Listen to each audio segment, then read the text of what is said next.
নমস্কাৰ NKTVৰ বিশেষ অনুষ্ঠান দৰবাৰৰ মজিয়ালৈ মই প্ৰণয় বৰদলৈ আপোনালোকক জনাইছো স্বাগতম বৰ গৰম ৰাজ্যৰ সৰ্বত্ৰ এতিয়া এটাই চৰ্চাৰ বিষয় গৰম গৰম গৰম ভাদমাহ পাৰ হ'ল আহিন মাহত যিটো গৰম এই গৰমে ৰাজ্যৰ জনজীৱন এক প্ৰকাৰ স্তব্ধ কৰি তুলিছে ইতিমধ্যে ৰাজ্যৰ বিভিন্ন প্ৰান্তত কেইবাগৰাকী লোকে এই উৎকট গ্ৰীষ্ম প্ৰবাহত বা হিট ষ্ট্ৰোকত প্ৰাণ হেৰুৱাইছে আজিৰ দিনটোত ইতিমধ্যে অলপ সময় পূৰ্বে সন্ধিয়া আবেলি সময়ত যোৰহাটত দুগৰাকী লোকে পদপথত প্ৰাণ হেৰুৱাবলগীয়া হৈছে আৰু বহু সংখ্যক লোক চিকিৎসাধীন হৈছে পৰিস্থিতি অত্যন্ত প্ৰতিকূল যে ছেপ্টেম্বৰ মাহত এনেকুৱা গৰম পূৰ্বতে হোৱা নাই বিগত 10 বছৰৰ যিটো যদি আমি গৰমৰ ইতিহাস চাওঁ এইবাৰ ছেপ্টেম্বৰ মাহত অধিক গৰম পৰিছে আৰু তাৰ ফলত ৰাজ্যৰ জনজীৱনৰ এক প্ৰকাৰ সৃষ্টি হৈছে হাহাকাৰ একেবাৰে জীৱকুলৰ বাবেও হাহাকাৰ পৰিস্থিতিৰ সৃষ্টি হৈছে এই কিহৰ কাৰণে আমাৰ ৰাজ্যত এনেকুৱা গৰম পৰিছে আৰু আমি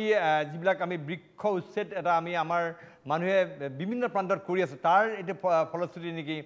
গোলকীয় উষ্ণতা বৃদ্ধি এটা কাৰক নেকি এই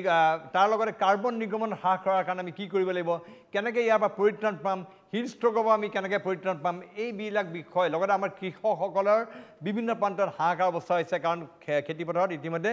চিৰাং ফাট দিছে গতিকে খেতিপথাৰত কৃষকৰ অৱস্থা হাহাকাৰ এইসকলৰ পৰা এই পৰিস্থিতিৰ পৰা আমি কেনেদৰে পৰিত্ৰাণ পাম এইবিলাক বিষয় আজি আমি আলোচনা কৰিম আমাৰ মাজত আছে কেইবাগৰাকী বিভিন্ন বিষয়ৰ বিশেষজ্ঞ আমাৰ সৈতে আছে ডক্টৰ ভাগৱত প্ৰাণ দুৱৰা তেখেত হৈছে এগৰাকী ভূতত্ত্ববিদ তেখেতৰ কিহৰ কাৰণে এই অৱস্থা হৈছে আমি এইবিলাক বিষয়ে জানিম আমাৰ সৈতে আছে কৃষক বন্ধু কৃষকৰ অনবৰত পথাৰত কাম কৰি থকা এগৰাকী বিশেষজ্ঞ কৃষি বিশেষজ্ঞ আমাৰ সৈতে আছে তেখেত ডক্টৰ অৰুণিমা দেৱ চৌধুৰী তেখেতক মই স্বাগতম জনাইছোঁ মোৰ সৈতে আছে বকুল গগৈ যাক আমি সকলোৱে বৃক্ষ মানৱ বুলি জানো তেখেতে বিভিন্ন প্ৰান্তত বৃক্ষ ৰোপণ কৰি এই যে পৰিৱেশ এটা প্ৰতিকূল পৰিস্থিতিৰ সৃষ্টি হৈছে তাৰ সৈতে তেওঁ যুঁজি আছে আমাৰ সৈতে আছে ৰাজ্যৰ এগৰাকী প্ৰখ্যাত ভূগোল বিজ্ঞানী গুৱাহাটী বিশ্ববিদ্যালয়ৰ ভূগোল বিজ্ঞানৰ অধ্যাপক ডক্টৰ তেখেত অৱনী ভাগৱতী মই তেখেত ভাগৱতী ডাঙৰীয়াক মই স্বাগতম জনাইছোঁ আৰু আমাৰ সৈতে আছে বিশ্বজিৎ বৰা এজন চলচ্চিত্ৰ পৰিচালক কিন্তু তেওঁকো আমি ইয়ালৈ অনাৰ এটা বিশেষ কাৰণ আছে কাৰণ তেওঁ এটা নতুন এটা আনিছে যে কাৰ্বন নিউট্ৰেল ব্যৱস্থা চিনেমা জগতত বলিউডত তেওঁ এই পৰিস্থিতি আনিছে তেওঁৰ সৈতে আমি কথা পাতিম কেনেকৈ এই বিষয় কৰিছে আৰু তাৰ লগত আমাৰ সৈতে থাকিব ডক্টৰ ত্ৰিদীপ দুৱৰা এই গৰম এই হিট ষ্ট্ৰোকৰ পৰা আপুনি ৰক্ষা পাব কেনেকৈ তাৰ কাৰণে সেই কথা তেওঁ আমাক ক'ব কিন্তু পুনতে মই অকণমান দেখুৱাই লওঁ এটা পেকেজ এই যে হিট যিটো ৱেভ হৈছে এই হিট ৱেভৰ ফলত ৰাজ্যত যিটো পৰিস্থিতিৰ সৃষ্টি হৈছে সেই সন্দৰ্ভত আমি এখন প্ৰতিবেদন প্ৰস্তুত কৰিছিলোঁ তাৰ কিয়দাংশ আমি চাই লওঁ আহক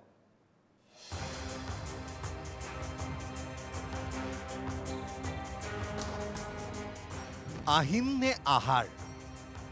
গ্ৰীষ্ম নে শৰৎ পুৱা নে দুপৰীয়া মানুহ হাইৰাণ কাহিলী পুৱাতে উঠাজনেও যি উত্তাপ পাইছে একে উত্তাপৰ অংশীদাৰ 12 বজালৈকে শোৱাপাতি নেৰাজনৰো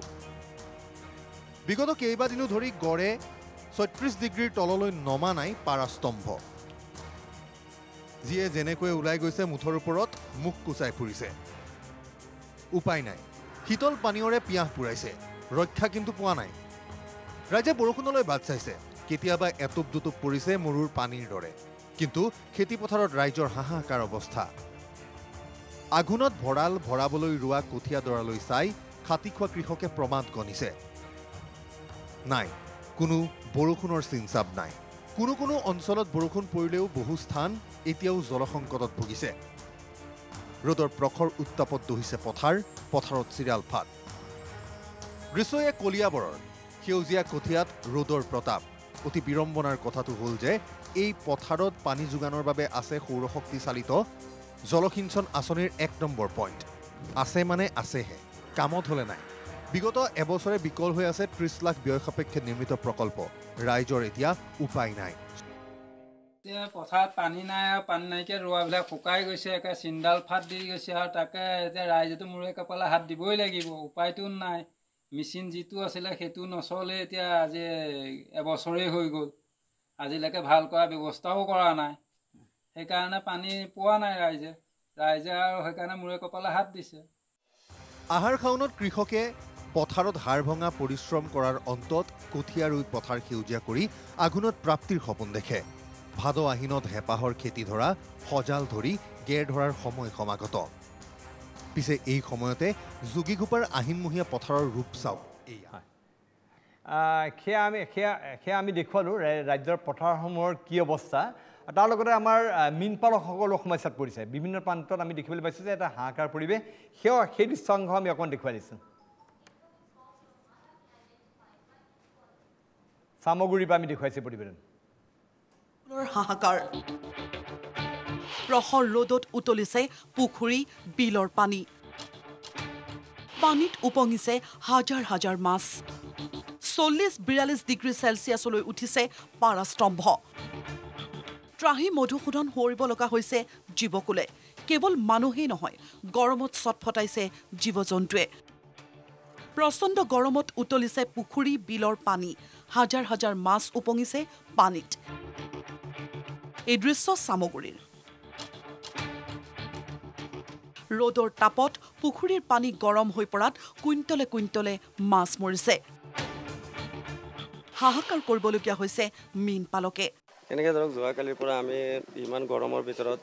ইমানখিনি মানে ধৰক ভবা নাছিলোঁ যিখিনি আৰু এনেকৈ হ'লেও মানে আমি মেডিচিন কৰাৰ লগে লগ মাছটো বহি যায় ঠাণ্ডা হৈ যায় অক্সিজেন সেয়া আমি দেখুৱালোঁ যে মীন পালকসকলে কেনেকুৱা সমস্যাত পৰিছে কৃষকসকলৰ হাহাকাৰ হৈছে এই সকলো পৰিৱেশ পাতিম আমি আমাৰ সৈতে আছে ডক্টৰ অৱনী কুমাৰ ভাগৱতী মই তেখেতৰ ওচৰলৈ গৈছোঁ ভাগৱতী ডাঙৰীয়া কি ক'ব যে আমাৰ ৰাজ্যৰ পৰিৱেশৰ এই প্ৰতিকূল অৱস্থা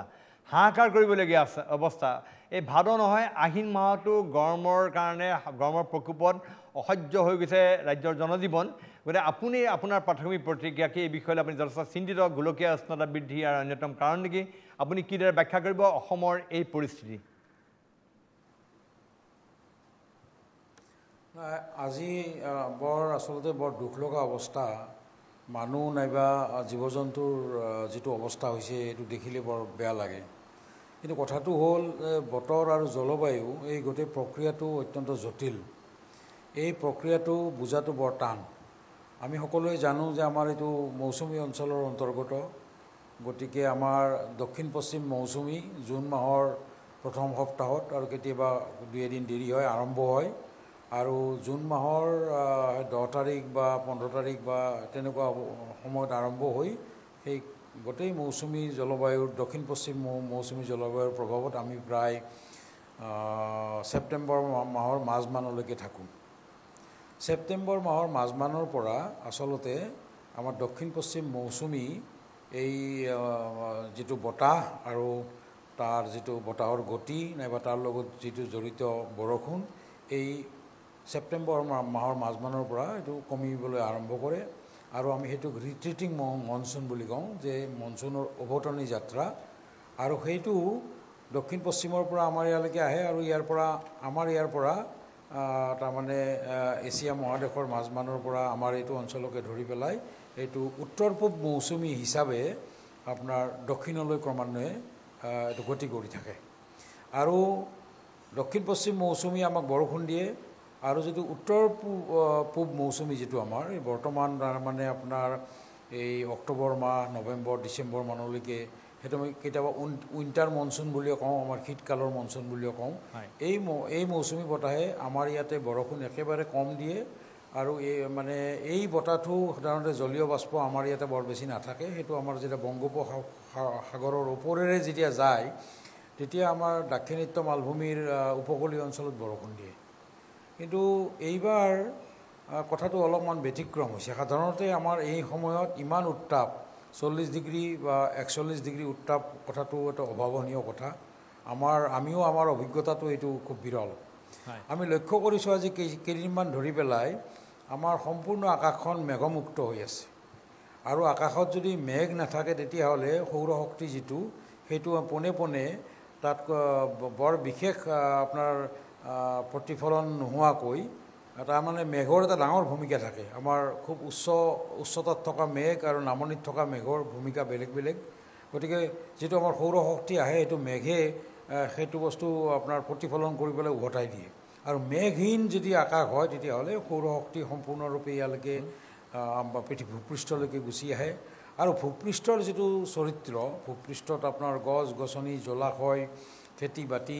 এইবিলাকৰ লগতো আৰু ইয়াৰ পৰা কিমান আপোনাৰ প্ৰতিফলন ঘটিব সেইবিলাক কথা জড়িত হৈ থাকে হয় কিন্তু আমাৰ সাধাৰণতে এই ছেপ্টেম্বৰ মাহৰ শেষৰ ফালে অক্টোবৰৰ আৰম্ভণিত ইমান আকাশ মেঘমুক্ত সাধাৰণতে নহয় তো এইবাৰ ইমান মেঘমুক্ত যে হৈছে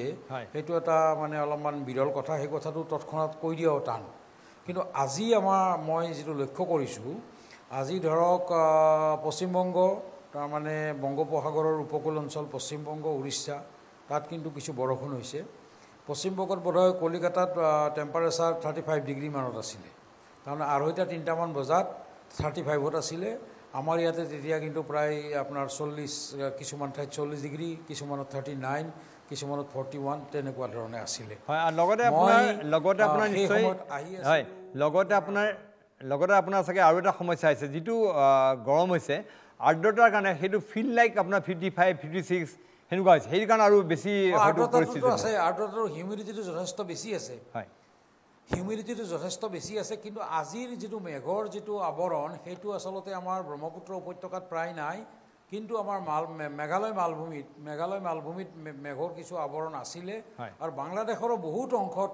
মেঘৰ আৱৰণ নাই গতিকে আমাৰ যিটো আবেলিৰ ফালে যিটো অলপমান বৰষুণ হ'ল সেই বৰষুণটো আচলতে মেঘালয়ৰ মানে আপোনাৰ মালভূমিৰ ওপৰত যিখিনি মেঘ জমা হৈ আছিলে সেই মেঘখিনি আমাৰ ব্ৰহ্মপুত্ৰ উপত্যকালৈ লাহে লাহে আহিছে আৰু অহাৰ ফলত আমাৰ এই বৰষুণ অলপমান হৈ পেলাই উত্তাপটো কমিছে এটা গোটেই কথাটো হ'ল এইটো এই যিটো মই ইতিমধ্যে ক'লোঁ যে অভটনি যাত্ৰা যিটো আপোনাৰ মৌচুমীৰ সেই সময়ত এটা অস্থিৰ অৱস্থা আহে ঠিক তেনেকুৱাকৈ আমাৰ যিটো প্ৰি মনচুন বুলি কওঁ যে প্ৰাক মৌচুমী মানে আমাৰ বসন্ত কালত আপোনাৰ বিশেষকৈ মাৰ্চ এপ্ৰিল মাহত আমাৰ মে মাহত আমি যিটো অৱস্থা পাওঁ সেইটো হ'ল আপোনাৰ মনচুনৰ আগৰ অৱস্থা আৰু এই মনচুনটো পিছুৱাই যোৱাৰ এই অৱস্থাত অলপমান এটা অস্থিৰতা আহে আৰু সেই অস্থিৰতা কিন্তু এইবাৰ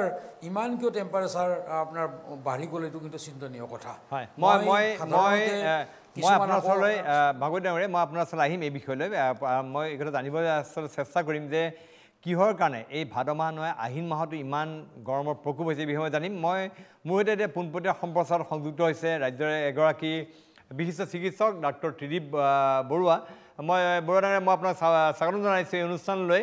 মই আপোনাৰ পৰা জানিব বিচাৰিছোঁ এই সময়ত আমি দেখিবলৈ পাইছোঁ হিট ষ্ট্ৰ'কত ৰাজ্যৰ ভিন্ন প্ৰান্তত বহু লোকৰ মৃত্যু হৈছে বহু লোক হস্পিটেলাইজ হৈছে আজিও আপোনাৰ যোৰহাটত দুজনকৈ লোকৰ মৃত্যু হৈছে গতিকে এই হিট ষ্ট্ৰ'কৰ পৰা ৰক্ষা পোৱাৰ কাৰণে বা এই গৰমৰ প্ৰকোপত চিকিৎসাধীন হ'বলগীয়া হোৱাৰ পৰা ৰক্ষা পোৱাৰ কাৰণে আমি কি কি কৰা উচিত সেই বিধানটো মই আপোনাৰ পৰা অকণমান জানিব বিচাৰিছোঁ ডাক্তৰ বৰুৱা এতিয়া যিটো গ্ৰীষ্ম প্ৰবাহ চলিছে সি অতি উৎকট আৰু অস্বাভাৱিক এইটো ইমান গৰম হ'ব বুলি কোনো ভবা নাছিল কল্পনাও কৰিব পৰা নাছিল এতিয়া বিভিন্ন বিশ্লেষণত সমীক্ষাত গম পোৱা গৈছে যে ফসিল বাৰ্নিং অৰ্থাৎ কয়লা যদি বেছিকৈ জ্বলায় গছ গছনি শুকান গছ যদি বেছিকৈ জ্বলায় ৱাইল্ড ফায়াৰ যদি হয় বনজুই যদি হয় তেতিয়া আমাৰ এটমস্ফিয়াৰ যিটো পাৰিপাৰ্শ্বিক এটা গ্ৰীষ্ম প্ৰবাহ এটা যায় তাৰোপৰি ইয়াত বহুত গছ গছনি কাটা হৈছে আমাৰ উদ্যোগীকৰণ ডাঙৰ উদ্যোগীকৰণৰ কাৰণেও বিশেষকৈ ধোঁৱাবোৰ য'ত জুইৰ প্ৰয়োজন আছে তাৰ কাৰণেও আমাৰ এই গ্ৰীষ্ম প্ৰবাহটো বেছিকৈ হৈছে আৰু ইতিমধ্যে এই গ্ৰীষ্ম প্ৰবাহ হোৱাৰ কাৰণে বতৰ খৰাং হৈ পৰিছে আৰু এটা ডাঙৰ কথা যে আমাৰ ৰিয়েল এষ্টেট অৰ্থাৎ যিবোৰ নতুনকৈ কংক্ৰিটৰ ঘৰ বনোৱা হৈছে ফ্লাইঅভাৰ বনোৱা হৈছে এইবোৰৰ প্ৰয়োজনতো আছেই এখন সমাজ আৰু দেশৰ উন্নতিৰ কাৰণে কিন্তু ইয়াৰ কাৰণে গোটেই বতাহত প্ৰদূষণ আৰু গৰম হৈ গৈছে গ্ৰীষ্ম প্ৰবাহৰ সৃষ্টি হৈছে এই গ্ৰীষ্ম প্ৰবাহৰ ফলত বহুতো প্ৰভাৱ পৰিছে স্বাস্থ্যত প্ৰভাৱ পৰিছে আমাৰ আৰ্থিক অৱস্থাত প্ৰভাৱ পৰিছে উদ্যোগীকৰণ খেতি বাতিত হৈছে আৰু জীৱ জন্তু আমি বৰুৱা ডাঙৰীয়া আমি আচলতে বৰ্তমান সময়ত বহু লোক উদ্গ্ৰীৱ হৈ আছে জানিবৰ কাৰণে যে হিট ষ্ট্ৰ'কৰ পৰা কেনেকৈ ৰক্ষা পাব কি কৰিব লাগিব সেইখিনি কথা আমি আপোনাৰ পৰা জানিব বিচাৰিছোঁ এজন চিকিৎসক আপুনি আপোনাৰ যেতিয়া এই গ্ৰীষ্ম প্ৰবাহত হয় তাতে কিছুমান কম হয় কিছুমান বেছি হয় কেতিয়াবা অকল মাচুলবোৰৰ টানি ধৰে সেইটোক কয় হিট ক্ৰেম্পছ হিট ক্ৰেম্প দুৰ্বল হৈ মানুহজন দুৰ্বল হৈ যায় আৰু মাচুলবোৰ টানি যায় খোজ কাঢ়িব নোৱাৰা হয় মূৰ বিষায় মূৰ ঘূৰায় আৰু এটা আছে হিট এক্সজশ্যন ইয়াতকৈ অলপ বেছি হয় তেওঁলোকৰ বুকুৰ ধপধপনি অৰ্থাৎ হৃদপিণ্ডৰ স্পন্দনটো বেছি হৈ যায় যাৰ থাকিব লাগে 80 তাৰ 100 120 160 এনেকুৱা হৈ যায় আৰু মূৰ ঘূৰাই পৰি যাব পাৰে আৰু আটাইতকৈ বেছি যিটো ভয়ানক য'ত মৃত্যুমুখলৈও যাব পাৰে সেইটো হৈছে হিট ষ্ট্ৰোক তাত মগজুত তেজ চলাচলৰ কাৰণে অসুবিধা হয় তাত শৰীৰৰ উত্তাপটো বাঢ়ি যায় আৰু বিভিন্ন ধৰণে মানুহজন ঢলি পৰে আৰু তেওঁক একো কৰিব নোৱাৰা অৱস্থা হৈ যায় মূৰ ঘূৰাই পেটৰ বমি হয় পেট বিষায় পেট ফুলি যাব পাৰে আচ্ছা কি কৰা উচিত যেতিয়া এনেকুৱাবোৰ অৱস্থা হয় আমাৰ গৰম ঠাইৰ পৰা মানুহজনক তৎক্ষণাত ঠাণ্ডা ঠাই যিমান পাৰে ঠাণ্ডা ঠাইলৈ নিব লাগে ধৰি লওক ছাঁ থকা ঠাইত নিব লাগে ঠাণ্ডা কাপোৰ গাত দি দিব লাগে পানী দিব লাগে মূৰত পানী গাত পানী দিব লাগে যিমান পাৰে পানী খাবলৈ দিব লাগে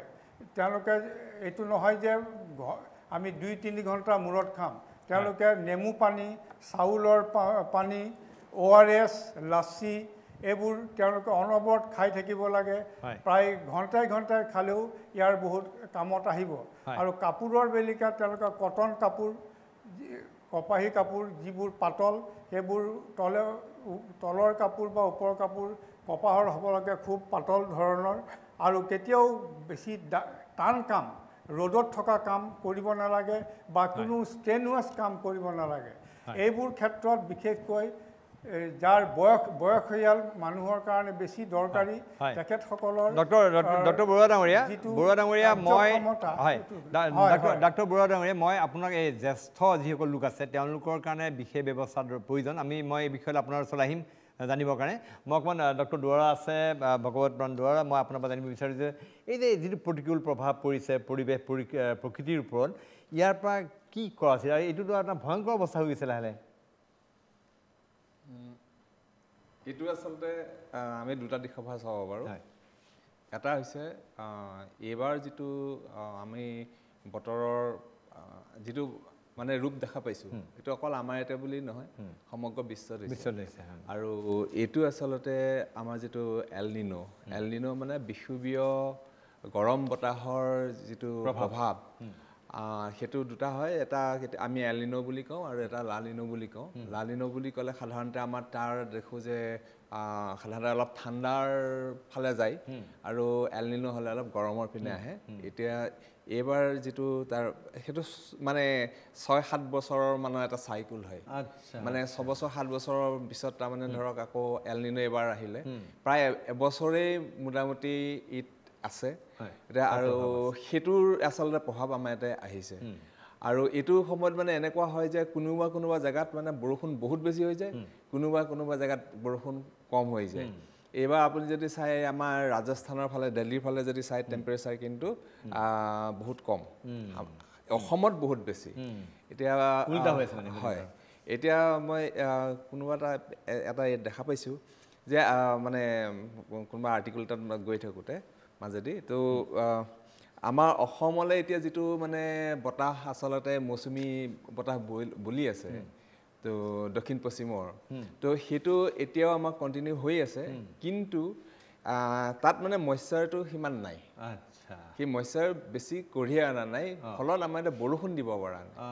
গতিকে আমাৰ হিট ৱেভটো যদি আমি চাওঁ আমাৰ ইয়াত মানে প্ৰভাৱটো তাৰ বেছি পৰিছে আৰু বৰষুণ যদি ক'ত ঠায়ে ঠায়ে হৈছেও আজিও বৰষুণ ক'ত হ'ল আজি গুৱাহাটীত অকণমান পৰিলে কিন্তু সেইটো মানে গোটেই পৰিস্থিতিটো স্বাভাৱিক কৰি দিলা নাই ডেফিনেটলি সিমান দীঘলীয়া বৰষুণ অহা নাই গতিকে স্বাভাৱিকতে আমাৰ যিটো মানে হিট এবজৰ্ব কৰিব লাগিছিল সিমানখিনি কৰিব পৰা নাই আৰু এটা কথা আছে কি যে সেইটো হয় আপোনাৰ যিটো আমাৰ বায়ুমণ্ডলত যিটো কাৰ্বন ডাই অক্সাইডৰ পৰিমাণ সেইটো যদি আপোনাৰ ধৰক প্ৰি ইণ্ডাষ্ট্ৰিয়েলাইজেশ্যনৰ সময়টোলৈ যদি আপুনি যদি চাই আজি 200 বছৰ আগৰ লগত এতিয়া প্ৰায় এতিয়া মানে তেতিয়া ধৰক এইটো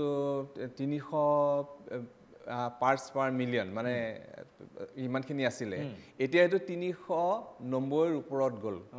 গতিকে আমাৰ কাৰ্বন ডাই অক্সাইডৰ প্ৰডাকশ্যনটো বহুত বাঢ়ি গ'ল তাৰমানে এতিয়া এইটো মই এনেই সাধাৰণীকৰণ কৰি ফুৰিছোঁ যে আমাৰ যে এই গৰম অহাৰ লগে লগে AC বিক্ৰীৰ প্ৰভাৱ বাঢ়িছে গাড়ী মটৰ বাঢ়িছে সেইবিলাকৰ ফলতো কাৰ্বন নিৰ্গমন বাঢ়ি গৈছে এচিৰ পৰা কাৰ্বন নিৰ্গমন যিবিলাকে কৰে যেনেকৈ ধৰক আপোনাৰ গাড়ীবিলাকত হয় কাৰ্বন নিৰ্গমন হয় প্লাছ আমাৰ এতিয়া ধৰক বিভিন্ন ধৰণৰ আমাৰ কৃষি কৰ্মতে হওক বা তাতো আমি বিভিন্ন ধৰণৰ ট্ৰেক্টৰ হওক কিবা হওক এনেকুৱা ধৰণৰবিলাক ইউজ কৰিছোঁ আমাৰ খাবৰ কাৰণেও আমিতো মানুহৰ পপুলেশ্যন বাঢ়িছে যিহেতু গতিকে আমি লগতে ডক্টৰ ভাগৱতী ডাঙৰীয়াই আৰু এটা কথা কৈছে যে আমাৰ অসমত ধৰক যিমান নিৰ্মাণ কাৰ্য হৈ আছে ফ্লাইঅভাৰ হওক বা অন্যান্য নিৰ্মাণ সেইবিলাকৰ এটা প্ৰতিকূল প্ৰভাৱ পৰিব পাৰে এটা চাওক যে তাৰ দুটা কথা আছে তাতো এটা হৈছে কি যে আপোনাৰ নিৰ্মাণ কাৰ্যত আমি যিবিলাক ইকুইপমেণ্টছ লগাই আছোঁ সেইবিলাকেতো ফুৱেল বাৰ্ণ কৰি আছে গতিকে আৰু এইটোবিলাক কৰিব সময়ত আমি বহুত সময়ত আমি গছ গছনি কাটিব লগা হৈছে তাৰমানে যিবিলাকে কাৰ্বন এবজৰ্ব কৰে সেই মেচিনাৰীটো হৈছে গছবিলাক গতিকে আমি সেইটো কাটাৰ কাৰণে এইটো এবজৰ্পশ্যন কমি গৈছে আৰু বাকী কনষ্ট্ৰাকশ্যনত যিবিলাক ইকুইপমেণ্ট ইউজ কৰিছোঁ ধৰক অকল সেইটো ঘৰ বুলি নহয় মানুহ পপুলেশ্যন বাঢ়ি যোৱাৰ লগে লগে আমাৰ ইণ্ডাষ্ট্ৰিয়েলাইজেশ্যনৰ লগত এইবিলাক বস্তু আহিবই এই গৰমে আমাৰ জনজীৱনত কি ধৰণে বিভিন্ন ক্ষেত্ৰত প্ৰভাৱ পেলাইছে এই বিষয়ে কথা পাতি আছোঁ বৰ্তমানৰ এই গৰমৰ ফলত অত্যন্ত কঠিন পৰিস্থিতিৰ সন্মুখীন হ'বলগীয়া হৈছে ৰাজ্যৰ কৃষক সমাজ কৃষকসকলৰ হাহাকাৰ কাৰণ কিয় যে এই সময়ত যেতিয়া খেতিপথাৰত পানী থাকে খেতিপথাৰত চিৰাল ফাট দিছে ধানে সজাল ধৰাৰ সময়ত খেতিপথাৰত চিৰাল ফাট দিছে কৃষকৰ হাহাকাৰ মই আমাৰ মাজত আছে ডক্টৰ অৰুণিমা তেখেত আছে দেৱচৌধুৰী মই তেখেতৰ পৰা মই জানিব বিচাৰিম অকণমান কৃষকসকলৰ এই পৰিস্থিতি পৰিৱেশ আপুনি নিশ্চয় প্ৰত্যক্ষ কৰিছে আপুনি ফিল্ডত কাম কৰি থাকে মই জানো অনবৰত দিনে ৰাতি আপুনি কৃষকৰ লগত থাকে কেনেকুৱা এটা পৰিস্থিতিৰ সন্মুখীন হৈছে আৰু পৰিস্থিতি কিদৰে তেওঁলোকে মোকাবিলা কৰা উচিত হয় বৰ দুখজনক কৃষকসকলৰ বাবে কাৰণ আটাইতকৈ ডাঙৰ কথা হৈছে অসমৰ যিহেতু প্ৰধান খাদ্য আমাৰ ভাতটো গতিকে শালি ধানটোৱে প্ৰধান অসমৰ শস্য যি সময়ত প্ৰায় 17.5 লাখ হেক্টৰ অসমৰ মাটিত এতিয়া শালি ধান আছে আমাৰ 17 লাখ হেক্টৰ শালি ধানৰ মাটি এনেই আমি টোটেল ধানৰ কথা যদি কওঁ আচলতে আমাৰ যিমান 23.5 লাখ হেক্টৰ থাকে বাকী বড়ো ধান থাকে কিন্তু শালি ধান চবেই কৰে প্ৰত্যেকেই শালি ধান কৰে যাৰ মাটি আছে তেওঁ বছৰটোৰ কাৰণে ভঁৰালটো ভৰাবলৈ এটাই উপায় শালি ধান এতিয়া বৰ দুখ লগা কথা এইটোৱে আমি য'ত মাটি ফাট মেলা বুলি কৈছোঁ কিন্তু কিছুমানৰতো ইৰিগেশ্যন আছে কিন্তু সমস্যাটো তেওঁলোকৰো আছে কাৰণ কিয় আমি তলত পানী দিলেই নহ'ব বতৰৰ যিটো উষ্ণতা সেই উষ্ণতাটোত কিছুমান ধানৰ য'ত গেৰ ধৰাৰ আগৰ মুহূৰ্তটো য'ত মানে মণি ধৰা বুলি কয় পেনিকুল ইনিচিয়েশ্যন বুলি কয় যিটো তাৰমানে ভৱিষ্যতৰ গেৰ ধৰা যিটো ধানৰ অংশ তাত যদি অতিৰিক্ত মানে টেম্পাৰেচাৰ হয় তেনেহ'লে ভৱিষ্যতে থোক ওলালেও পতান হোৱাৰ পচিবিলিটি থাকে সেই সমস্যাটোৰ কাৰণে অকল মাটিত পানী দিলেই যে আমি ধান ভাল হ'ব সেইটোৱে নহ'ব এই উষ্ণতা বায়ুমণ্ডলীয় যিটো উষ্ণতা সেইটোৱে বৰ বেয়াকৈ প্ৰভাৱ পেলাব পাৰে বৰষুণৰ দৰকাৰ আছে মানে গছজোপা বৰষুণটো আছেই মাটিত পানী লাগেই মাটি শুকাই গৈছে ফাট মেলিছে সেইখিনি ধানটো মৰি গৈছে বৰ দুখজনক কিন্তু যিসকলে নিজৰ মানে জলসিঞ্চনৰ ব্যৱস্থা আছে তেওঁলোকে পানী দিছে তাতো কিন্তু সমস্যা আহিব পাৰে যদি টেম্পাৰেচাৰটো এনেকৈ থাকে সদায় কাৰণ আমি খালি এটা ফকৰা যোজনা মতেও আগৰ পৰা আমি জানো আহিন কাতি মাহত কি হয় ধানৰ গেৰ ধৰে আৰু আমি প্ৰথম এই যে আহাৰ শাওণ মাহত ধান ৰুৱে তেতিয়া সেই সময়ত এটা কথা আছিলে যিসকলে ভাদ মাহত ধান ৰুৱে তেওঁলোকক এলেহুৱা বুলি ফকৰা যোজনাত আছে আহাৰে শাওণে শুৱে ভাদমহীয়া কঠীয়া পাৰি দফলা দফলে ৰুৱে তাৰমানে সেইটো লেট হৈছে কিন্তু আজি যিটো পৰিৱেশ দেখিছোঁ যে লেটকৈ কৰাখিনিহে বাচিব কাৰণ তেওঁলোকে সেই কম যিটো উষ্ণতা পাব আৰু এমাহৰ পিছত তাৰমানে যিসকলে শেহতীয়াকৈ কৰিছে তেওঁলোকে এই বিপদৰ পৰা বাচিব কিন্তু তাৰমানে ৰুইছে ধৰক অকণমান দেৰিকৈ কিবা কাৰণে দেৰি হ'ল মৰাপাত আছিল ধৰক মৰাপাত কাটি ৰুইছে তেওঁলোকে এই হিট ষ্ট্ৰক যিটো মানুহৰ ক্ষেত্ৰত হৈছে সেইটো যাতে গছৰ ক্ষেত্ৰতো নহয় সেইকাৰণে তাৰমানে আজিকালি কৃষকসকলেও কৰিব পৰাও আমাৰ কি আছেনো আমি এতিয়া যিটো উষ্ণতা হৈছে তাৰ কাৰণে তেওঁলোকেনো কি কৰিব কিছুমানৰ যাৰ জলসিঞ্চনৰ ব্যৱস্থা নাই অতি দুখজনক দেই পুৰি মৰি গৈছে সেইখিনিতো আৰু দুখ লাগে কিমান কষ্ট কৰি হয় কঠিয়া ৰুলে এই অৱস্থা কঠিয়া এইখিনিত কিন্তু মই কৃষকসকললৈ এটা অনুৰোধ যে আজিৰ দিনত এটা সমস্যা আৰু আছে যে আমি কেমিকেল ফাৰ্টিলাইজাৰ বেছিকৈ গৈছোঁ যাৰ ফলত আমি জৈৱিক সাৰত গুৰুত্ব কম দিছোঁ যদি জৈৱিক সাৰ মাটিখনত অলপ বেছি পৰিমাণে থাকে যিবিলাক মাটিত তাত পানী ধাৰণ ক্ষমতাটো বাঢ়ে বালি মাটিতকৈ পানী ধাৰণ ক্ষমতাটো জৈৱিক সাৰত জৈৱিকভাৱে খেতি কৰিলে তেওঁলোকৰ অলপ অধিক জৈৱিক মানে কেমিকেল সাৰ দিয়ক কিন্তু জোখত দিয়ক কিন্তু মাটিত জৈৱিক সাৰ সমোৱা পৰিমাণে মানে ৰাখিব লাগে তাত যিখিনি মানে অনুজীৱ তেওঁলোকেও মানে উশাহ পায় বা বাঢ়ি যায় আৰু ধাৰণ ক্ষমতা পানী বৰষুণ দিলে আজি বৰষুণ দিলে যিখিনি মাটিত জৈৱিক সাৰ আছে সেইখিনিয়ে অলপ মানে বেছি সময়লৈ পানী ধৰি ৰাখিব পাৰিব সেইখিনি কথা মই আপুনি খুব উপকাৰী কথা ক'লে মই আকৌ এবাৰ আপোনাৰ ওচৰলৈ আহিম এই বিষয়ে জানিবলৈ মই আহিছোঁ আমাৰ সৈতে বকুল গগৈ আছে বৃক্ষ মানৱ তেখেতে চৌপাশে গছপুলি ৰোপণ কৰি এই প্ৰতিকূল পৰিস্থিতিৰ পৰা পৰিত্ৰাণ পোৱাৰ কাৰণে ব্যৱস্থা বা এটা প্ৰত্যাহ্বানৰ দ্বাৰা যুঁজি আছে আপোনাৰ পৰা জানিব বিচাৰিছোঁ আপুনি কিদৰে কাম কৰি আছে আৰু কিদৰে কৰা উচিত আমি আচলতে জলবায়ু পৰিৱৰ্তন ৰোধৰ কাৰণে এতিয়াতো জলবায়ু পৰিৱৰ্তনৰ একদম বৰ সাংঘাতিক অৱস্থা সেইটোৰ প্ৰতি আমি সকলোৱে গম পাই আছিলোঁ আৰু এতিয়াতো আমি অনুভৱ এতিয়া এইকেইদিনত আমি একদম বেয়াকৈ আমি ভুগিছোঁ মই এই কথাটো এনেকুৱা প্ৰব্লেম হ'ব বুলি মই বহুত সৰুতেই গম পাইছিলোঁ আৰু সেইকাৰণে মই তৃতীয় শ্ৰেণী মই তেতিয়াতো গম নাই তেতিয়া এইবিলাক ক্লাইমেট চেঞ্জ বস্তু নাছিলে তেতিয়া আমি ধুমুহা দেখিছিলোঁ বানপানী দেখিছিলোঁ সৰুতে মই তৃতীয় শ্ৰেণীৰ পৰাই গছ ৰুইছিলোঁ প্ৰথমতে গছ ফল মূল ভাল লাগিছিলে কাৰণে গছ ৰুইছিলোঁ পাছত গছ ভাল লগা হ'ল কাৰণে ৰুলোঁ আৰু পাছত যেতিয়া দেখিলোঁ যে পৃথিৱীখনৰ অৱস্থা বেয়া তেতিয়া মই ঘৰকে গছ ৰোৱাৰ কাৰণে হেৰি কৰিলোঁ আৰু গছ ৰোৱাৰ এটা পৰম্পৰা আনিব লাগে সেই সময়ত গছ ৰোৱা আজিৰ পৰা 30 বছৰ আগত গছ ৰোৱা বুলি মোক পাগল বুলি কৈছিলে সেই সময়ত মানুহে গছ ৰুবলৈ যে গছ ৰোৱাৰ কথা ক'লে পৰিৱেশ সংৰক্ষণৰ কথা ক'লে জলাশয় সংৰক্ষণৰ কথা ক'লে মানুহে তেতিয়া পাগল বুলি কৈছিলে কিন্তু আজি তাৰিখত চবেই এই কথাবিলাক এতিয়া অনুধাৱন কৰিছে তো মই তেতিয়া অনুভৱ কৰিছিলোঁ যে এদিন আমাৰ এনেকুৱা দিন আহিব আৰু সেইকাৰণে মই গছ ৰোৱা পৰিৱেশ সংৰক্ষণ গছক শ্ৰদ্ধা সন্মান কৰা এইবিলাক আমাৰ পৰম্পৰা আমাৰ কালচাৰ আপুনি গছ বিহু পাতে এটা পৰিস্থিতি পৰিৱেশ আপুনি আনিবলৈ চেষ্টা কৰে মই জানো এই কথা কিন্তু এই যে আপোনাৰ অকল গছ পুলি ৰুলেই নহ'ব গছ পুলি প্ৰতিপালন কৰিব লাগিব আমাৰ ৰাজ্যত এতিয়া ধৰক মাজতে চৰকাৰক ধাম খুনীয়াকৈ কোটি কোটি গছ পুলি ৰুলে ৰোপণ কিন্তু তাৰ প্ৰায়ে অভিযোগ যে সেই গছ যিবিলাক গছ পুলি ৰুলে বেছিভাগে বাচি নাথাকিল সেইটো এটা অভিযোগ আছিলে গতিকে আপুনি কি ভাবে যে অকল গছ পুলি ৰোপণতে ক্ষান্ত থাকিলে হ'ব তাক প্ৰতিপালন কৰিব লাগিব বাচ্চা জন্ম দিলে নহ'ব তাক উপযুক্তভাৱে শিক্ষা দীক্ষা সকলোৱে যেন আমি নিজৰ কাৰণে যে বাচ্চাটো ভাবোঁ তো এইবিলাক গছ পুলিটো এটা শিশুৰ নিচিনা সিহঁতক যথেষ্ট স্নেহৰ প্ৰয়োজন অকল মানে পানী দিলে সাৰ দিলেই নহয় জৈৱিক সাৰ পানী দিয়াই প্ৰয়োজন স্নেহো বিচাৰে এইটো জীৱ নহয় জানো গছ হ'ল প্ৰাণ আছে গছৰ প্ৰাণ আছে গতিকে সেইকাৰণে গছক আমি মৰমো দিব লাগিব কেয়াৰ দিব লাগিব গছ বা ডাঙৰ কৰাটো নহয় গছ ৰোৱাটো ডাঙৰ কথা নহয় গছ ডাঙৰ কৰাটো ডাঙৰ কথা আমাৰ মাজত এটা কথা বেছিকৈ এতিয়া প্ৰচলন হৈছে মই প্ৰায় দেখি থাকোঁ যে আমি অসমত গছ ৰুব নালাগে বোলে গছ নিজে নিজে হয় কিন্তু আচলতে সেইটো কথা ফৰেষ্টৰ ক্ষেত্ৰতহে হয় আমাৰ বাৰীখনৰ ক্ষেত্ৰত আমাৰ ধৰি লওক আমি কিবা এটা আমাৰ যে কেম্পাছ এটাৰ ক্ষেত্ৰত সেইটো শুদ্ধ কথা নহয় এই শিমলু গছ এজোপা আমাৰ ফুলনি বাৰীখনত এতিয়া মানে আপুনি এই কথা ক'ব খুজিছে যে আমাৰ প্ৰত্যেকৰ এটা দায়িত্ব আছে গছ পুলি ৰুব লাগে কেয়াৰ দি তাক ডাঙৰ কৰিব লাগে তাৰমানে আমি গছ ৰোৱাটো ডাঙৰ কথা নহয় গছ ৰুই কেয়াৰ দি ডাঙৰ কৰাটোহে সেইটোহে হিচাপত অহা কথা আমি কিমান ৰুলোঁ কিমান লাখ ৰুলোঁ কিমান কোটি ৰুলোঁ সেইটো জাষ্ট এটা হেৰিয়াৰ সংখ্যা আচল কথা মই বকুল গগৈ মই তেওঁৰ ঘৰত তেওঁ য'ত থাকে তেওঁ গহপুৰৰ যিখন ঠাইত থাকে যিখন গাঁৱত থাকে তাত তেওঁ নিজে এখন অৰণ্য সৃষ্টি কৰিছে মই দেখিছোঁ অৰণ্যখন মই দেখিছোঁ যে অসংখ্য গছ গছনি তাত চৰাই চিৰিকটি অসংখ্য ভৰি আছে এখন হাবি সৃষ্টি কৰি পেলাইছে তেওঁৰ ঘৰত আৰু অত্যন্ত সুন্দৰ কথা তেওঁ বিভিন্ন প্ৰান্তত এনেকৈ তেওঁ গছ তেওঁ ৰুই গৈছে গোটেই অসমৰ বিভিন্ন এলেকাত গছ ৰুই গৈছে গছ প্ৰতিপালনৰ কাৰণে ব্যৱস্থা লৈছে আৰু কাৰোবাক যদি গছ পুলি ৰোৱাৰ কাৰণে প্ৰয়োজন হৈছে তেওঁ তাত গৈ সহায় কৰিছে মই আকৌ আহিম আপোনাৰ ওচৰলৈ মই এবাৰ যাব বিচাৰিছোঁ বিশ্বজিৎ বৰা আছে তেওঁ এগৰাকী চলচ্চিত্ৰ পৰিচালক কিন্তু তেওঁ পৰিৱেশ অনুকূল এজন পৰিচালক মই এইকাৰণেই কৈছোঁ যে তেওঁ ইতিমধ্যে তেওঁ পূৰ্বৰ এখন ছবি বলিউডৰ প্ৰথমখন ছবি তেওঁ কৰিছিল যিখন ছবিয়ে কাৰ্বন নিউট্ৰেলৰ ক্ষেত্ৰত এটা ইতিবাচক পদক্ষেপ লৈছিলে এইচা ইয়ে জাহান বুলি এখন ছবি কৰিছিলে আৰু শেহতীয়াভাৱে এখন তেওঁ খুব এখন সুন্দৰ ছবি তেওঁ বনাই আছে সতী সাধনীৰ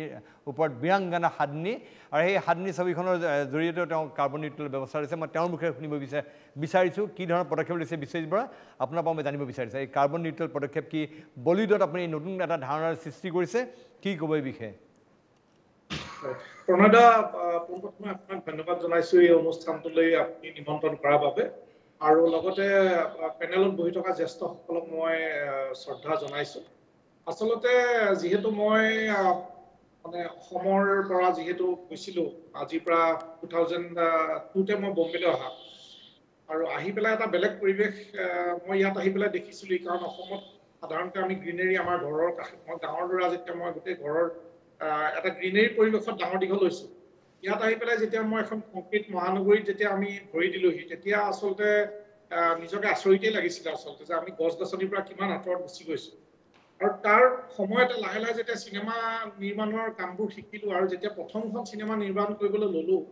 আৰু সেই ছবিখন আছিলে এনভাইৰনমেণ্টৰ ওপৰতে প্ৰকৃতিৰ ওপৰতে সজাগতাৰ ওপৰতে ছবিখন বনোৱা হৈছিলে SIA জাহান তেতিয়া ভাবিলোঁ যে এখন চিনেমা মই কৰিছোঁ প্ৰকৃতিৰ ওপৰত কিন্তু আমি প্ৰকৃতিৰ চিনেমাখনটো হৈ যাব কিন্তু প্ৰকৃতিৰ ওপৰতনো আমি চিনেমাখনৰ জৰিয়তে আৰু কি দিব পাৰোঁ তেতিয়া CERE বুলি এটা মানে অৰ্গেনাইজেশ্যন আছে খুব ডাঙৰ অৰ্গেনাইজেশ্যন নন প্ৰফিট অৰ্গেনাইজেশ্যন তো তেওঁলোকে আমাক এই কাৰ্বন নিউট্ৰেলৰ কথাটো তেওঁলোকে আচলতে আমাক অৱগত কৰিলে যে চিনেমাৰ যোগেদিও যিহেতু US-ত হলিউডৰ চিনেমা 2004ৰ পৰা চিনেমাবোৰ কাৰ্বন নিউট্ৰেল কৰিবলৈ আৰম্ভ কৰিছে তেওঁলোকে চিনেমা প্ৰডিউচ কৰে আৰু কাৰ্বন নিউট্ৰেলৰ যোগেদি অলমোষ্ট মানে $2 লাখ লৈকে তেওঁলোকে খৰচ কৰে চিনেমাৰ এই কাৰ্বন নিউট্ৰেলিটিৰ ওপৰত তো চাইনাও এতিয়া আগবাঢ়িছে আজি লেটলি হলো চাইনাত ইমান এতিয়া পছন্দভাৱে তেওঁলোকে কাৰ্বন নিউট্ৰেল চিনেমা বনাবলৈ লৈছে তো মই ভাবিলোঁ যে SIA জাহান আমি ছবিখনৰ যোগেদি আমি কাৰ্বন নিউট্ৰেলৰ এই প্ৰচেছটো যে আমি ছবিৰ যোগেদি যে বিভিন্ন ধৰণৰ পেট্ৰল হওক আমি প্লাষ্টিক ইউজ কৰোঁ বা আমি বিভিন্ন লাইট জ্বলাওঁ এইবোৰৰ যোগেদি যিটো প্ৰকৃতিক আমি ক্ষতি কৰোঁ তাৰ যোগেদি সেই মেটাডাটাখিনি উলিয়াই পেলাই তাৰ যোগেদি আমি প্ৰকৃতিক কেনেধৰণে কম্পেনচেট কৰিব পাৰোঁ প্ৰকৃতিক আমি কেনেধৰণে আকৌ আমি কৰা ক্ষতিখিনিক আমি ঘূৰাই দিব পাৰোঁ তাৰ বাবে আমি মুম্বাইত প্ৰায় 600 জোপা আমি গছ ৰুইছিলোঁ বিবন্দি বুলি এটা জেগাত আমি কৃষকৰ লগত 15 বছৰ চুক্তি কৰি লৈছিলোঁ যে 15 বছৰলৈ সেই গছবোৰ কাটিব নোৱাৰিব তো মই এতিয়া ভাবিলোঁ যে অসমতো আমি বীৰংগনা বনাই আছোঁ যিহেতু এখন বহুত ডাঙৰ চিনেমা তো বীৰংগনাৰ যোগেদি হয় মই শুনি পেলাই খুব ভাল লাগিছে যে আপুনি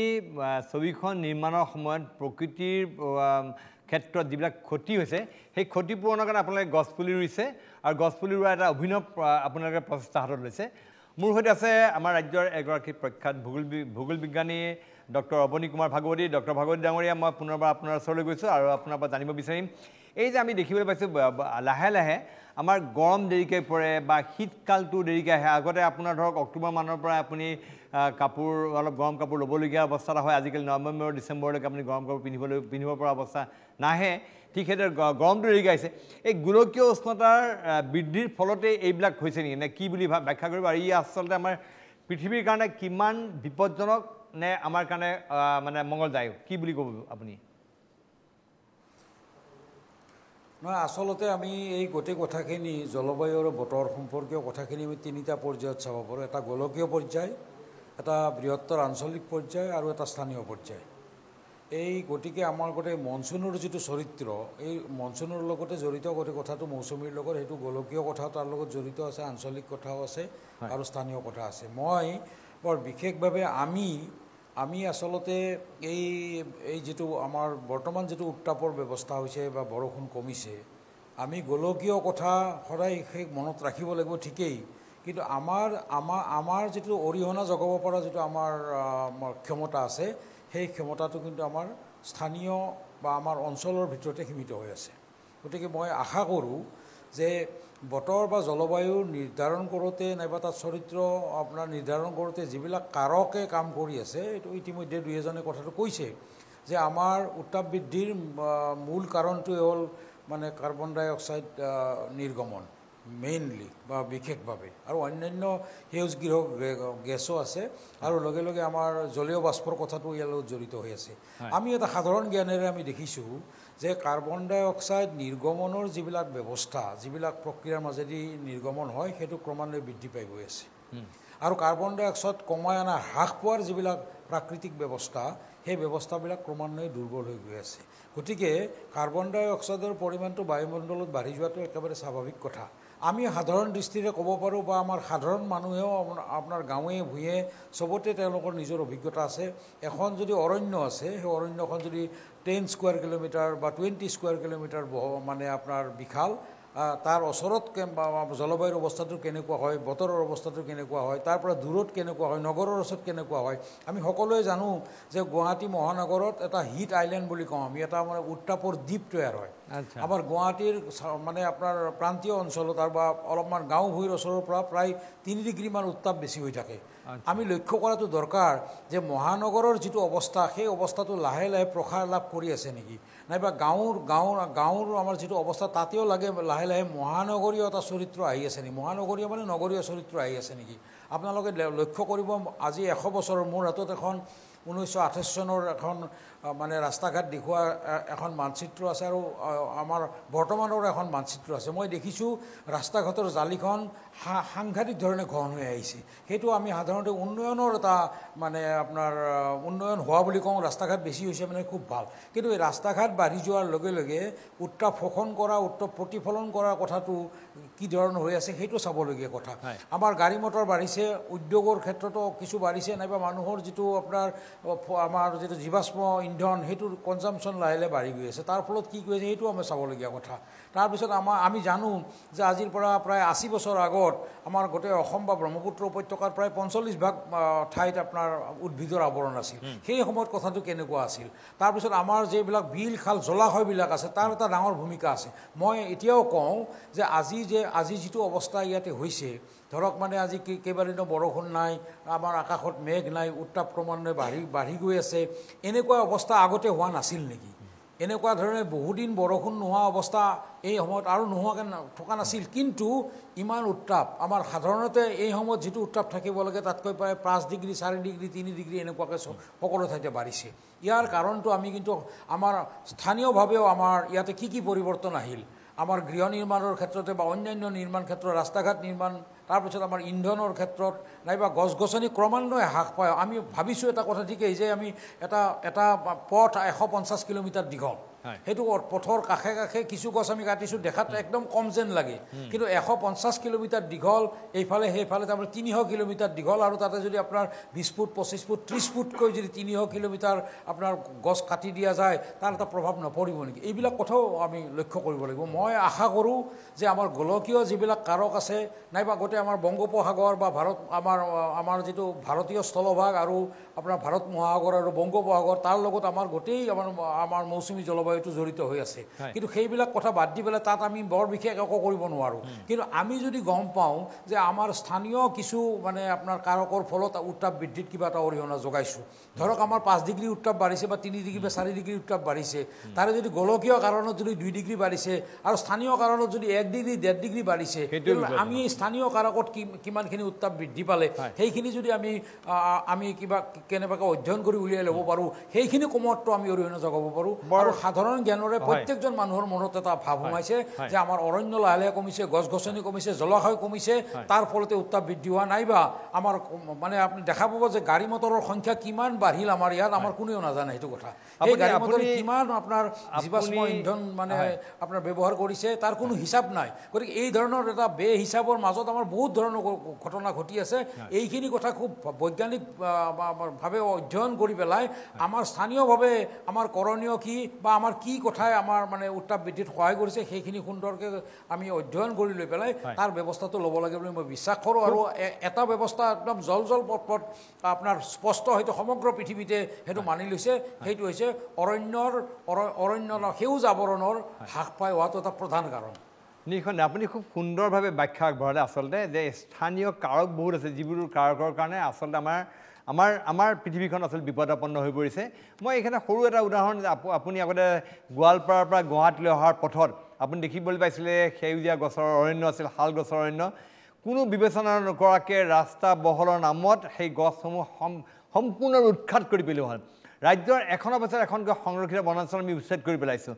বন্যপ্ৰাণী অভয়াৰণ্যৰ ওপৰত আমি হেঁচা দিছোঁ, ৰাষ্ট্ৰীয় উদ্যানৰ ওপৰত আমি হেঁচা দিছোঁ, চাৰিওফালে বেদখল। গতিকে এই কথাবিলাকেও আচলতে আমাৰ সামগ্ৰিকভাৱে আমাৰ পৰিৱেশ প্ৰতিকূল এটা পৰিস্থিতিৰ সৃষ্টি হৈছে। মই ডক্টৰ দুৱৰা মই অকণমান আপোনাৰ ওচৰলৈ আহিম। অকণমান ডাক্তৰ বৰুৱা ডাঙৰীয়া আছে মোৰ সৈতে। ডাক্তৰ ত্ৰিদীপ বৰুৱা, মই আপোনাৰ ওচৰলৈ গৈছোঁ, এই কথা জানিব বিচাৰিছোঁ, এই বৰ্তমানৰ এই উষ্ণতাৰ যিটো হৈছে ইয়াৰ পৰা প্ৰতিকাৰ পাবৰ কাৰণে আমাৰ জ্যেষ্ঠসকলে কি কৰা উচিত, কি কৰিলে তেওঁলোকে তাৰ পৰা পৰিত্ৰাণ পাব, এই বিষয়ে মই চমুকৈ আপোনাৰ পৰা জানিব বিচাৰিছোঁ। আমি এই যিটো সমস্যাৰ সৃষ্টি হৈছে তাৰ পৰিত্ৰাণ পাবলৈ আমি জলাশয়বোৰ ঠিককৈ ৰাখিব লাগিব। য'তে জলাশয় থাকে তাকে আমি প্ৰিজাৰ্ভ কৰিব লাগিব। ইউৰোপত বিশেষকৈ জাৰ্মানীত দেখা যায় যে য'তে ভাল জলাশয় আছে তেওঁলোকে তাক সংৰক্ষণ কৰিবৰ কাৰণে কিছুমান পদ্ধতি লয়। ইয়াতো আমি এতিয়া আমাৰ গুৱাহাটীতে ধৰক দীপৰ বিল আছে আৰু অন্যান্য কিছুমান জলাশয় আছে, তাত আমি কেতিয়াও ভালকৈ ৰাখিব পৰা নাই। আনকি যিখন ভৰলু নদী আছে সেই ভৰলু নদীখন এটা সময়ত আমাৰ প্ৰাক্তন মুখ্যমন্ত্ৰী শৰৎচন্দ্ৰ সিনহাই কৈছিলে যে এইফালেদি আমি নাৱেৰে যাত্ৰা কৰিবলৈ ঠিক কৰিম, কিন্তু এতিয়া আপুনি নাও কি তাত খোজকাঢ়ি যোৱাটোৱে অসম্ভৱৰ নিচিনা হৈ পৰিছে। আমাৰ প্ৰত্যেকবোৰ ঘৰতে নলা আছে, নলাবোৰত আমি জাবৰ জোঁথৰ পেলাই দিওঁ। আমি পাকঘৰৰ জাবৰ নলাত পেলাওঁ আৰু অন্যান্য জাবৰ নলাতেই পেলাওঁ। আপুনি যদি আজি যেতিয়া বানপানী হয়, গুৱাহাটীত বানপানী হয়, তেতিয়া প্লাষ্টিকৰ বটলবোৰ সেই নলাৰ পৰা ওলাই গুচি আহে। এই গোটেইবোৰ সৰু সৰু কাৰক, কিন্তু ই ডাঙৰ প্ৰভাৱ পেলাইছে আমাৰ গোটেই সমাজৰ ওপৰত। গতিকে আৰু আমাৰ সকলোৰে দায়িত্ব যে নিজৰ এটা বছৰত এটা দিনত হ'লেও এজোপা গছ ৰোৱাৰ প্ৰয়োজন হৈ পৰিছে। যদি অন্য দিন নাপায় নিজৰ জন্মদিনতে হ'লেও। হয় ডাক্তৰ বৰুৱা, আপুনি খুব সুন্দৰভাৱে এইটো আহ্বান জনাইছে যে নিজৰ জন্মদিন হওক বা বিভিন্ন উপলক্ষে বিবাহ বাৰ্ষিকী এইবিলাক গছ পুলি লগাব লাগে। কিন্তু মই এই মুহূৰ্তত এতিয়া জানিবলগীয়া কথা এইটো হৈছে, যিবোৰ জ্যেষ্ঠ বয়োজ্যেষ্ঠ লোক তেওঁলোকে এই গৰমৰ পৰা পৰিত্ৰাণ পাব, কাৰণ হিট ষ্ট্ৰ'ক হৈছে, অসংখ্য লোক আক্ৰান্ত হৈছে, তাৰ পৰা পৰিত্ৰাণ পাবৰ কাৰণে তেওঁলোকে বয়োজ্যেষ্ঠ লোকসকলে কি কৰিছে এই বিষয়ে চমুকৈ মই অকণমান জানিব বিচাৰিছোঁ। যদি স্বাস্থ্যত যেতিয়া আঘাত পৰিব এই গ্ৰীষ্ম প্ৰবাহৰ কাৰণে, তেওঁলোকে কেতিয়াও এই ৰ'দত ওলাই যাব নালাগে। জ্যেষ্ঠ লোকসকল ভিতৰতে থাকিব লাগে, ছাঁত থাকিব লাগে। আৰু যদি কিবা কাম কৰিব লগা হয়, বেছি কোনো কাম জোৰ দিয়া কাম কেতিয়াও কৰিব নালাগে। তেওঁলোকে পাতল কাপোৰ পিন্ধিব লাগে, চকুত ছানগ্লাছ বা গগলছ লগোৱাটো উচিত, আৰু মূৰত টুপি বা কাপোৰ এখন লগোৱা উচিত। তেতিয়া জ্যেষ্ঠসকল আৰু পানী অনবৰতে খাই থাকিব লাগে। পানী অন্য নহ'লেও চাউলৰ পানী, ORS, লাচি বা নাৰিকলৰ পানী, এইবোৰ গোটেইবোৰ অলপ অলপকৈ খাই থাকিলে তেওঁলোকৰ স্বাস্থ্য ভালে থাকিব। হয় ডাক্তৰ বৰুৱা, ধন্যবাদ, আপুনি খুব সুন্দৰভাৱে পৰামৰ্শখিনি দিছে। মই ডক্টৰ দুৱৰা ডাঙৰীয়া আছে। এই যিটো পৰিৱেশ হৈছে, পৰিৱেশৰ কাৰণে আচলতে মানুহে দায়ী নাজানো, আমি দায়ী। আচলতে আমি লাহে লাহে পৃথিৱীখনক আমি পতনৰ মুখলৈ ঠেলি দিছোঁ, পৃথিৱীখন বিপদাপন্ন কৰি তুলিছোঁ। তাৰ কাৰণে অকল মানুহ দায়ী নহয় জানো, কাৰণ আমি প্ৰকৃতি সংৰক্ষণৰ কথা ভবা নাই ভালকৈ। ইয়াতে মানে কি প্ৰকৃতিয়ে নিজাববীয়াকৈও মানে সাল সলনি কিছু হয়। তো সেইটোত আমাৰ কৰিবলগীয়া মানে এতিয়া ধৰক আমি এলনিনৰ কথা ক'লোঁ, সেইটোত আমি কৰিবলগীয়া তাতে একো নাই আচলতে, আমি একো কৰিব নোৱাৰোঁ। কিন্তু আমি জীয়াই থকা পৰিৱেশটো আমি কিমান ভালকৈ ৰাখিব পাৰোঁ সেইখিনিৰ কাৰণে আমি চেষ্টা কৰিব পাৰোঁ। এতিয়া আমাৰ এটা হেৰি হৈছে কি যে আমি গছ গছনি কাটিছোঁ, যেনেকৈ কনক্ৰিটৰ নগৰী এইবিলাক বনাইছোঁ, এইবিলাক আছে। গতিকে আমাৰ হিট জেনেৰেশ্যনটো বহুত বাঢ়িছে। আৰু সেইকাৰণে যে তাৰ কাৰণে কৰিবলগীয়া যে আমি গছ গছনি যিটো ৰোৱা কথাটো কৈ আছোঁ যে আমি সেইটো কৰিব লাগে। আমি কাৰ্বন ৰিডাকশ্যনটো আমাৰ মানে এটমস্ফিয়াৰত আমি আনিব লাগে, আৰু সেইটো কাৰণে আমি কৰিবলগীয়া কিছু কাম আছে। গতিকে সেইখিনি কাম কিন্তু আমি কৰিব পাৰোঁ। আমি কাৰ্বন ইমিশ্যনটো আমি কমাবৰ কাৰণে কেনেকৈ কমাম সেইটো আমি চাব লাগিব। কিন্তু এতিয়া ধৰক আমাৰ এতিয়া বহুততে কেতিয়াবা এনেকুৱা ধৰণৰ হয়, যে এতিয়া ধৰক আমাৰ কিছু ইলেক্ট্ৰিক কাৰ চলিলে বা আমি যদি ইলেক্ট্ৰিচিটি কনজিউম কৰোঁ তেতিয়াহ'লে মানে আমাৰ কাৰ্বন ডাই অক্সাইডৰ এইটো কমি যাব কিন্তু আচলতে ঠিক তেনেকুৱা ধৰণৰ নহয় কাৰণ আমাৰ এতিয়া ইণ্ডিয়াতে যদি আমি কওঁ যে আমাৰ 80% মানে আমাৰ যিটো ইলেক্ট্ৰিচিটি এইটো জেনেৰেট কৰা হয় আমাৰ কয়লাৰ পৰা গতিকে আমি কয়লাটো বাৰ্ণ কৰোঁ আমি ইয়াতে গুৱাহাটীত আজি বাৰ্ণ কৰা নাই কোনোবা জেগাত আমি বাৰ্ণ কৰিছোঁ সেইটোৱে গতিকে আমি সেইটো হিচাপে আমি সেই এটা প্লেন যদি কৰোঁ আৰু বিশেষকৈ গছ গছনি ৰোৱাটো মানে আচলতে ৰোৱাটো এটা মানে উৎসৱ বুলি পেলাই নহয় সেইটো আমাৰ সকলোৰে মনত এনেকৈ এটা হৈ যাব লাগে যে আমি সকলোৱে সেইটো ৰুম সকলোৱে কিবা এটা মানে যেনেকৈ ধৰ ৰাতিপুৱা শুই উঠাৰ পৰা গধূলিলৈকে আমি ভাত খালোঁ চাহ খালোঁ এনেকুৱা হ'ল যে এই গছপুলি ৰোৱাটোৰ ব্যৱস্থাটো বা গছ এডাল প্ৰতিপালন কৰাটো অকল ৰুলেতো নহ'ব প্ৰতিপালন কৰাটো সেইটো তেনেকুৱা ধৰণৰ এটা আমাৰ মানে দৈনিক কামৰ ভিতৰত যাতে আমি সোমাই ল'ব পৰা এটা যদি আমি কালচাৰ এটা যদি ডেভেলপ কৰিব পাৰোঁ তেতিয়া হ'ব যে আমি যিটো ছাৰে অৱনী ভাগৱতী ছাৰে কৈছে যে মানে লোকেল লেভেলত আমি তেনেকুৱা ধৰণৰ কণ্ট্ৰিবিউশ্যন কিন্তু বহুত দিব মই খুব সুন্দৰভাৱে ক'লে আপুনি মই ডক্টৰ আমাৰ সৈতে আছে চৌধুৰী ডাঙৰীয়া মই আপোনাৰ ওচৰলৈ গৈছোঁ আপোনাৰ পৰা মই বিশেষ এই কথা জানিব বিচাৰিছোঁ যে কৃষকৰ সকল তেওঁলোক আপুনি ক'লে খুব ভালভাৱে কৈছে যে কৃষকৰ কেনেকৈ ক্ষতিগ্ৰস্ত হৈছে বিপদাপন্ন হৈছে আমাৰ পাচলি খেতিসকলৰ কাৰণে বহুত অসুবিধা হৈছে আপুনি সেই বিষয়ত হয় তাৰমানে কি হৈছে আমাৰ যি কৃষকসকলে আগতীয়াকৈ যদি পাচলি বজাৰত উলিয়াব পাৰে শীতকালীন যিবিলাক পাচলি এতিয়া লাহে লাহে আহিছে কবি মূলা এইবিলাক যিবিলাক মানে আগতীয়া শাক পাচলি উলিয়াব পাৰে তেতিয়া তেওঁলোকে দামটো অকণ বেছি পায় সেইকাৰণে মানে ইতিমধ্যে আৰু গুটিবিলাকৰ দাম যথেষ্ট বেছি বাহিৰৰ পৰা আনিব লাগে আমাৰ ইয়াত উৎপন্ন নহয় কবি মূলাৰ কবি বিশেষকৈ বিভিন্ন বন্ধাকবি হেৰি কবি ফুলকবি এতিয়া সেই গুটিবিলাক তেওঁলোকে বাহিৰৰ পৰা দাম দি কিনি আনি লগাইছে পানী আছে তেওঁলোকৰ পানী দিছে ইৰিগেশ্যন কৰিছে কিন্তু ইমানে উষ্ণতাটো বেছি বায়ুমণ্ডলীয় যে নগজে আৰু যিবিলাক গজিছে সেইবিলাকো গেলি গৈছে মৰি গৈছে মই কৃষকসকলে বিভিন্ন কৃষকে কৈছে এতিয়া মানে সেইটোত আমি কৰিব পৰা কি আছে তাৰমানে এতিয়া তেওঁলোকক এনেকুৱা অনুৰোধ যে আমি কৃষকসকলৰ অভিজ্ঞতা বহুত জাত বিভিন্ন ধৰণৰ থাকে আমাক এনেকুৱা কিছুমান জাত লাগে ধানৰ ক্ষেত্ৰতে হওক বা পাচলিৰ ক্ষেত্ৰতে হওক জাত লাগে যিবিলাকে এই খৰাং পৰিস্থিতি সহ্য কৰিব পাৰে তাৰমানে প্ৰতিৰোধ ক্ষমতাটো যাৰ আছে তেনেকুৱা আপুনি যিটো কৈছে তেনেকুৱা প্ৰজাতিৰ বীজ উৎপাদনৰ কাৰণে কিবা ব্যৱস্থা হৈ আছে তেনেকুৱা মানে নহয় এতিয়া প্ৰয়োজনটো সময়ৰ প্ৰয়োজন যে আমাক তেনেকুৱা লাগে ধানৰ ক্ষেত্ৰত ইতিমধ্যে ধৰক অসমত বানপানী হয় বানপানীৰ কাৰণে ছাবমাৰ্জেন্স টলাৰেঞ্চ ভেৰাইটি কিছুমান উলিয়ালে সেইখিনি আমাৰ কৃষি বিশ্ববিদ্যালয়ে উলিয়াইছে হেৰিয়েতো উলিয়াইছে ICR উলিয়াইছে গতিকে সেইখিনি এতিয়া কামত আহিছে বানপানী যাতে এসপ্তাহ পানীৰ তলত থাকিলেও খেতিটো হয় গতিকে ঠিক তেনেকৈ এতিয়া দেখিছোঁ পাচলিৰ ক্ষেত্ৰতো তেনেকুৱা প্ৰয়োজন হৈছে আৰু এটা কথা কৃষকসকলে মানে কি কৰিব আগলৈ মই ভাবোঁ তেওঁলোকে গোটেই যিমানখিনি ধৰক আপুনি 5 বিঘা মাটিৰ কাৰণে তেওঁ গুটি আনিছে সেই গোটেইখিনি গুটি একেদিনাই পেলাব নালাগে অলপমান ভাগ ভাগ কৰি কাৰণ কি হয় ঠিক নাই গোটেইখিনি পেলাই দিব এবিঘা মাটি ৰঙালাও খেতি কৰিবলৈ 1500 টকা গুটি লাগে এজন কৃষকক তেওঁ যদি গোটেইখিনি একেদিনাই দিলে নগজিলে বা গজি পেলাই মৰি গ'ল তেতিয়া বহুত দুৰ্ভাগ্যজনক সেইকাৰণে পৰ্যায় কমে যাতে একেলগে গোটেইখিনি আমিনো কি কৰিব পাৰোঁ সেইটো এটা আমি তেওঁলোকক দিহা দিব পাৰোঁ যাতে ভাগ ভাগকৈ তেওঁলোকে ঠিক আছে মই বকুল গগৈয়ে আমাক এটা পৰিত্ৰাণ দিব বিচাৰিছে আচলতে এই অৱস্থাৰ পৰা সেই তেওঁ তাৰ কাৰণে যুঁজি আহিছে ৰাজ্যৰ ভিন্ন ভিন্ন গছ পুলি ৰোপণ কৰিছে আপোনাৰ কি কৰিবলগীয়া আছে আপুনি কি পৰামৰ্শ দিব মানে এটা কথা আমি চবে জানো যে কিয় গৰম হৈ আছে কি কথা এইখিনি আমি চবে গম পাই গ'লো এতিয়া মই কৰিবলৈ কি কাম সেইটো এক নম্বৰ কথা মোৰ কণ্ট্ৰিবিউশ্যন কি আমি ব্যক্তি বিশেষৰ লগত আমি